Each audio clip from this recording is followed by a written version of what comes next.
আজকের এই ভিডিওটি প্রতিটি মানুষের, সে স্টুডেন্ট হোক, ছাত্র হোক, যুবক হোক, অথবা একজন সার্ভিসম্যান বা বিজনেসম্যান হোক, প্রত্যেকের ভালোভাবে দেখা এবং বোঝা উচিত। কেন? আজকে আমি রিচ ড্যাড পুয়ার ড্যাড বই থেকে তার জিস্ট করে মাত্র 10টি পয়েন্ট আপনাদের সঙ্গে শেয়ার করব, যার সাহায্যে অর্থনৈতিক জ্ঞান আপনার যেটুকু আছে তার থেকে 100 ভাগ বৃদ্ধি পাবে। 100% গ্যারান্টি দিয়ে বলছি। আমি আশা করি বাংলা জগতে, বাংলা মোটিভেশন জগতে এই ধরনের ভিডিও খুব খুব কম আছে। সুতরাং প্রতিটি পয়েন্ট মনোযোগের সঙ্গে শুনবেন যদি টাকা পয়সা সংক্রান্ত আপনার নলেজের প্রয়োজন হয়। প্রথম পয়েন্টটি হচ্ছে ধনী, মধ্যবিত্ত এবং গরিব, এই যে তিনটি শ্রেণী, এর যে ডিভাইডেশনটা হচ্ছে, এটা কীভাবে হলো? ফার্স্ট পয়েন্ট হচ্ছে যারা ধনী তারা কিন্তু তার কাজকে দুটো শ্রেণীতে ভাগ করে, active work and passive work. আমি অনেক ভিডিওতে কথা বলেছি, শর্টে বলেছি, কিন্তু আজকে আমি আপনাকে যেটা বলতে চাই পরিষ্কারভাবে, অ্যাক্টিভ ওয়ার্ক হচ্ছে আপনি নিজে পরিশ্রম করে যে টাকাটা ইনকাম করছেন। অর্থাৎ আজকে আমি কোনো কাজে গেলাম না, আজ আমার ইনকাম হলো না, তাহলে আমি যে লেবারটা দিচ্ছি দ্যাট ইজ অ্যাক্টিভ ওয়ার্ক। আমি কাজ করলে পয়সা পাবো, না করলে পাবো না। প্যাসিভ ওয়ার্ক হচ্ছে আমি যদি কাজ নাও করি তাহলে কেউ আমার জন্য ইনকাম করবে। সে কে আমার জন্য ইনকাম করবে? একমাত্র আমাদের মানি। যারা ধনী তারা এটা ভালোভাবে জানে যে অর্থকে কিভাবে কাজে লাগাতে হয়।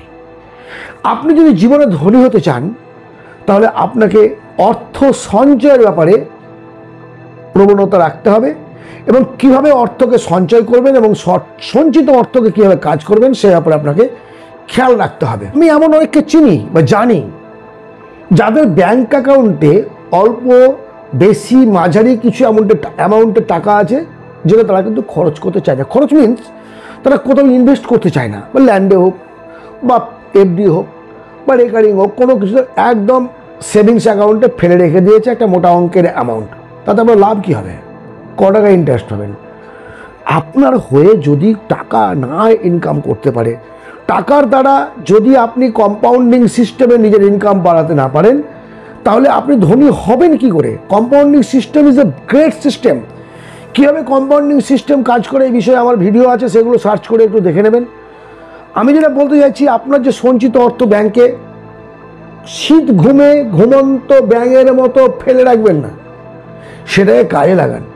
অর্থকে ইনভেস্ট করুন, আবার অর্থ ইনকাম করার জন্য, অর্থাৎ অর্থকে অর্থ ইনকামের কাজে ব্যবহার করুন। কীভাবে করবেন এই বিষয়েও অনেক কথা বলা আছে, এখানে আমি শর্টে পয়েন্টগুলোকে আলোচনা করছি। সেকেন্ড পয়েন্ট হচ্ছে আপনি কত টাকা ইনকাম করেন, দ্যাটস নট এ ম্যাটার। আপনি কত টাকা সঞ্চয় করতে পারেন সেটা হচ্ছে সবচেয়ে বড় কথা। জীবনে যারা ধনী মানুষ তারা কিন্তু কখনোই ইনকামের উপর বেশ করে ধনী হয়নি। তারা যে ইনকাম করেছে তারপরে যে সঞ্চয় করতে পেরেছে, সঞ্চিত অর্থকে আবার কম্পাউন্ডিং হিসেবে খাটাতে পেরেছে, তাতে তারা ধনী হয়েছে। একটা সময় টাকার পাহাড়ে আপনি বাস করবেন কি করে? একটি টাকার চারা, একটা গাছ যদি লাগান আপনি, গাছটা একসময় মহিরুয়া হবে। ওরকমই টাকার গাছ লাগালে টাকা মহিরুয়া আকার ধারণ করবে। আপনি টাকা ইনকাম করবেন আর খরচ করবেন, উড়িয়ে দেবেন, জীবনে প্রতিষ্ঠিত হবেন, কোটিপতি হবেন, কী করে ভাবেন? এটা কল্পনাটা আসে কি করে? আমরা কাউকে ধনী দেখলে মনের মধ্যে একটা ঈর্ষান্বিত হচ্ছে, যা বড়লোক হয়ে যাচ্ছে, আমি পারছি না। মানে ক্যালকুলেশন করলে কেন ধনী হচ্ছে? সবাই 2 নম্বরই করে। কে বলেছে? রতন টাটা 2 নম্বরই করে, মুকেশ আম্বানি 2 নম্বরই করে। এগুলো মনের মধ্যে ভাবতে হবে। সুতরাং আপনাকে ইনকাম যেটা করছেন কম বা বেশি সেটা বড় কথা না, একটা পার্সেন্টেজ সঞ্চয় করে তারপরে আপনি খরচ করুন, জীবনে প্রতিষ্ঠিত। আপনারা নিশ্চয়ই এমন অনেক লটারি প্রাপ্ত মানুষের নাম শুনেছেন যারা প্রচুর টাকা লটারিতে ইনকাম করেছে, জানেন? আপনিও জানেন, আমিও জানি, সবার নাম এখানে করার প্রয়োজন নাই। যখন কোটি টাকা লটারিতে পেয়ে গেল তখন সে নিজেকে একটা ধনী মানুষ হিসেবে মনে করতে লাগলো, না আমি একজন ধনী মানুষ। বাট কিছুদিন পরে দেখা গেল সে আগের যে অবস্থায় ছিল সে অবস্থায় ফিরে চলে এসছে, টাকাকে ধরে রাখতে পারেনি। So income is not a factor. টাকাটাকে কীভাবে আপনি ইউটিলাইজ করবেন, that is the main factor of your life. বন্ধু, অনেক অ্যাথলেটিকের নাম আপনি জানেন, অনেক অ্যাথলেটিক যারা জীবনে যে সময় খেলাধুলা করতো প্রচুর টাকা ইনকাম করেছে, রাজকীয় স্ট্যাটাস, বাড়ি, গাড়ি, নারী ইত্যাদি, শেষ জীবনে তাদেরকে ফুটপাতে বাস করতে হয়েছে, দেনা জর্জরিত জীবন কাটাতে হয়েছে। যখন তারা কবরে যায়, যখন তারা গুরুস্থানে যায়, তখন তাদের অবস্থাটা একেবারে শেষ, নিঃশেষ হয়ে গেছে। কেন? তারা ইউটিলাইজ অফ মানে জানে না, টাকাটা কীভাবে ব্যবহার করতে হয় সেটা তারা শিখেনি। ইনকাম করেছে, খরচ করেছে, উড়িয়ে দিয়েছে। জীবনটা তো সহজ নয় বস। জীবনে কিছু পেতে হলে কিছু ত্যাগ করতে হয়। ত্যাগ মিনস আপনি না খেয়ে থাকবেন, সকাল রাত করবেন না, না, অর্থের মূল্য বুঝতে হবে। যে সমস্ত মানুষ ধনী তারা লায়াবিলিটি কমায়, অ্যাসেস্ট বাড়ায়। সুস্থ মস্তিষ্কে ভাবুন, আবারও বলছি, অ্যাসেস্ট বাড়ান, লায়াবিলিটি কমান। এখন কথা হলো অ্যাসেস্ট কি? যে জায়গায় ইনভেস্ট করলে আপনার ইনকাম বাড়বে। ধরুন আপনি ল্যান্ড কিনলেন 50,000 টাকা দিয়ে বা 5 লাখ টাকা দিয়ে, 2 বছর পর ল্যান্ডটা বিক্রি করলে আপনি কত পাবেন? ধরুন 10 লাখ টাকা পেলেন বা 1 লাখ টাকা পেলেন, ঠিক তো? তাহলে আপনি একটা ইনভেস্ট করলেন, সেখান থেকে আপনি পেলেন, দ্যাট ইজ অ্যাসেস্ট। লায়াবিলিটি হচ্ছে আপনি যেখানে ইনভেস্ট করলেন, কয়েক বছর পরে যেদিন কিনলেন তারপর থেকে তার দাম কমতে লাগলো। আজকে আমরা দামি গাড়ি কিনলাম, গাড়ি যদি 15 দিন পর বিক্রি করি, আমি কি যে দামে কিনেছিলাম সেই দামে বিক্রি করতে পারবো? তাতে লস হবে। That is liability. আবার গাড়ি লায়াবিলিটি নয় কখন, যখন আপনি গাড়িটাকে ভাড়ায় খাটাবেন।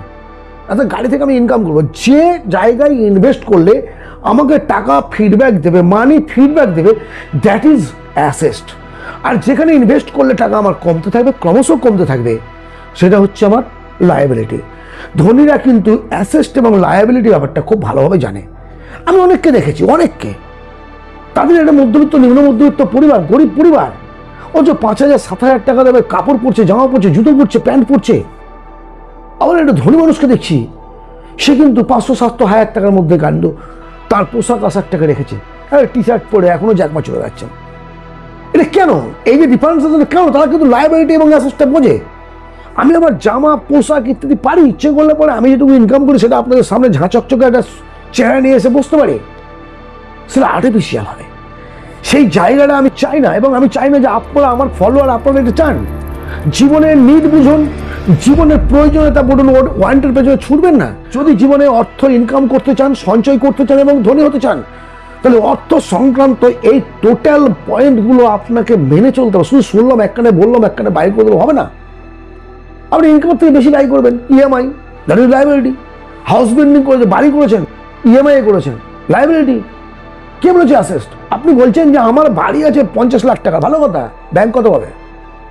আপনার গাড়ি আছে 10 লাখ টাকা, ব্যাংক কত পাবে? আপনি ভালো একটা টিভি কিনেছেন 5 লাখ টাকা দিয়ে, ব্যাংক কত পাবে? ইএমআই কিনে মাস্তানি করছেন, ভাবছেন যে এটা আমার অ্যাসেস্ট। না, সেদিন আপনি ঋণ মুক্ত হবেন, সেদিনকে আপনার সম্পত্তি। এখন তো ব্যাংকের সম্পত্তি, আপনি তো মাসে মাসে ভাড়া দিচ্ছেন, ইএমআই দিচ্ছেন। সো জীবনে যদি ধনী হতে চান, অ্যাসেস্ট বাড়ান, liability. 2 types of asset, time and money. Time এমন একটা জিনিস যেটা একটা রাস্তার ভিখারি থেকে কোটিপতি পর্যন্ত প্রত্যেকের একই, 24 ঘন্টা টাইম। বাট মানি কারো কম আছে, কারো বেশি আছে। মানি কম বেশি হতে পারে, আজ আমি কোটিপতি, কালকে ভিখারি হয়ে যেতে পারি, কিন্তু আজকের যে ভিখারি সে কোটিপতি হইতে পারে। কি হবে? যদি সময়ের সদ্ব্যবহার করতে পারেন।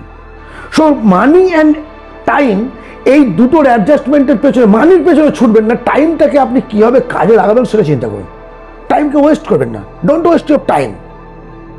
Time waste is the same of your life West. জীবনে যদি বড় কিছু করতে চান, টাইম ওয়েস্ট করবেন না।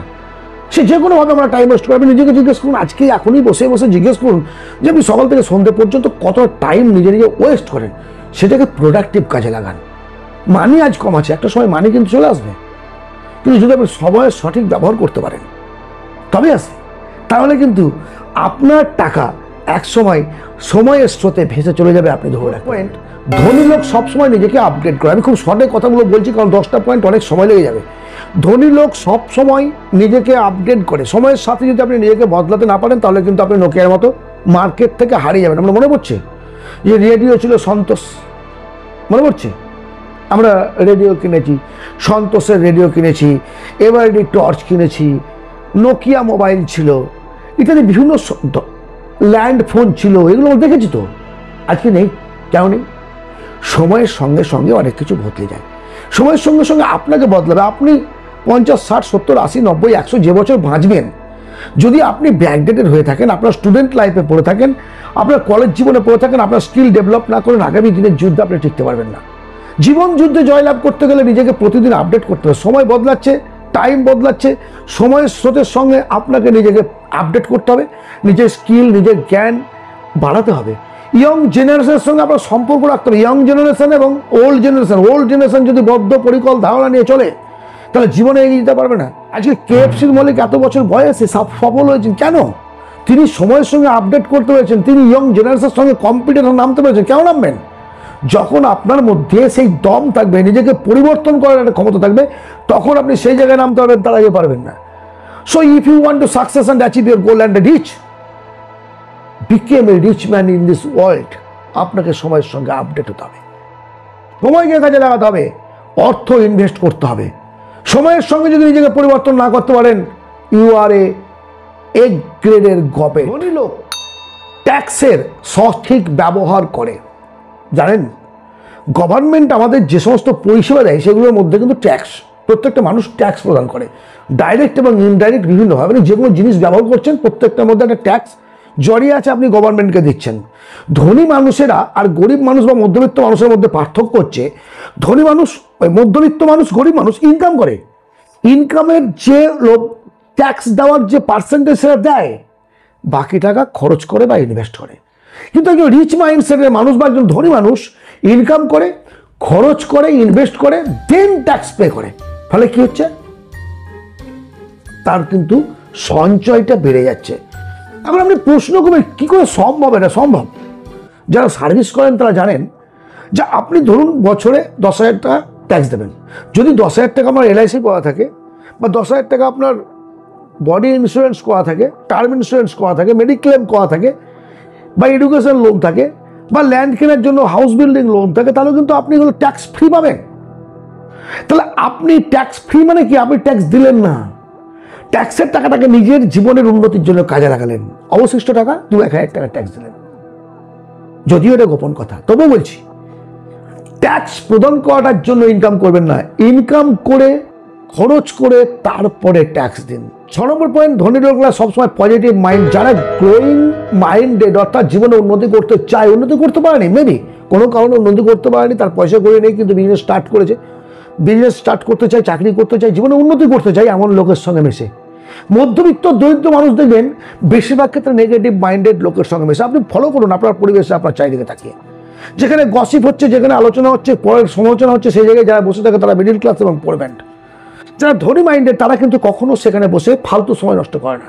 ওই যে বললাম, ভিখারি এবং কোটিপতির জন্য সময়, তার সময়টাকে সঠিকভাবে ইনভেস্ট করে। If you want to success, আপনাকে সময় সঠিকভাবে ইনভেস্ট করতে হবে।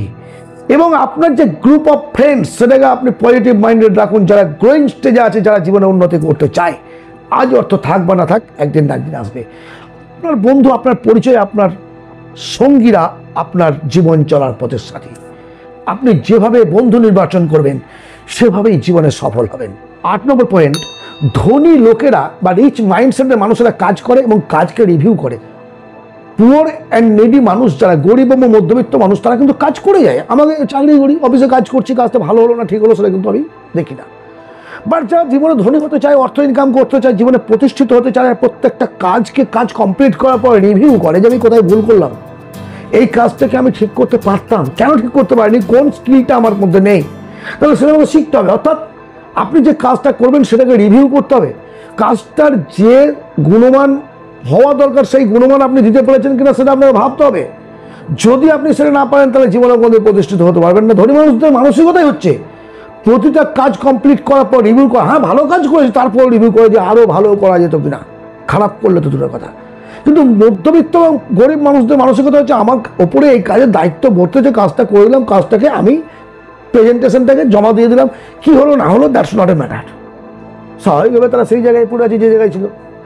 যদি জীবনে নিজেকে উন্নতি করতে চান, উন্নতি চরম শিখরে নিয়ে যেতে পারেন, প্রত্যেকটা কাজকে রিভিউ করুন। 9 নম্বর পয়েন্ট হচ্ছে, ধনী মানুষেরা আইডিয়াকে অ্যাকশনে পরিবর্তন করতে পারে। আমরা প্রত্যেকটা মানুষ কিন্তু জীবনে স্বপ্ন দেখি, সে পথের ভিখারি বলুন, গরিব বলুন, মধ্যবিত্ত বলুন আর ধনী বলুন, প্রত্যেকটা মানুষ বিশেষ করে বাথরুমে যখন পায়খানা করতে বসে এবং যখন ঘুমোতে যায়, সেই মুহূর্তে মস্তিষ্কে অনেক কল্পনা আসে, যেটা আমি জীবনে কিছু করতে চাই, তো ধনী হতে চাই, আমি সাহিত্যিক হতে চাই, আমি গায়ক হতে চাই, পড়াশোনায় ভালো রেজাল্ট করতে চাই, ভালো চাকরি পেতে চাই। এই চিন্তাগুলো আমাদের মধ্যে আসে।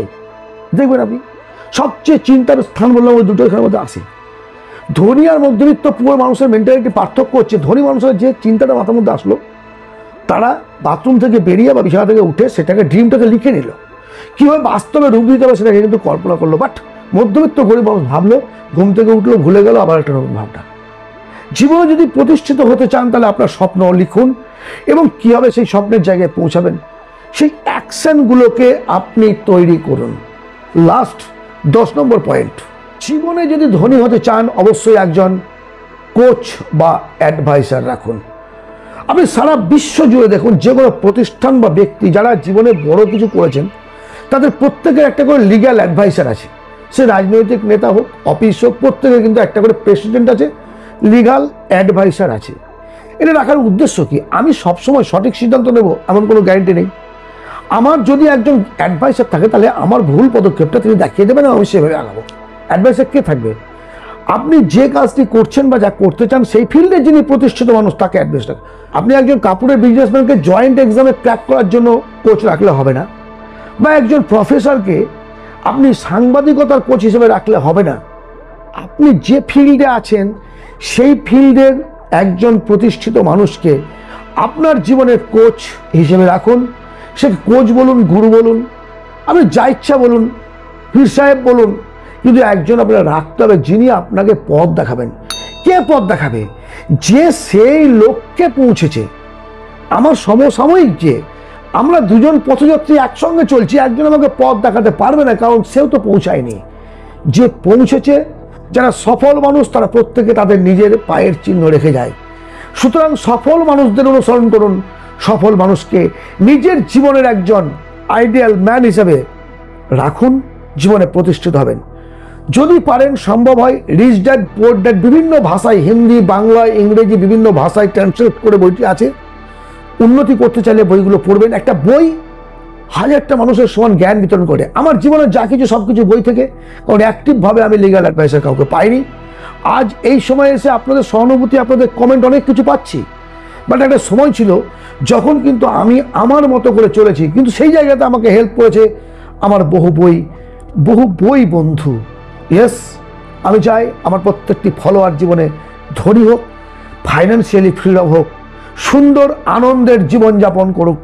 যদি জীবনে ভালো চান, উন্নতি চান, তাহলে এই ভিডিওটি পুনরায় দেখুন, 10টি পয়েন্টকে রিভিশন করুন। কোন পয়েন্টটি সবচেয়ে উল্লেখযোগ্য এই পয়েন্টগুলির মধ্যে কমেন্টে জানাবেন। পরবর্তী ভিডিওতে আবার দেখা হবে। ভালো থাকবেন, আনন্দে থাকবেন।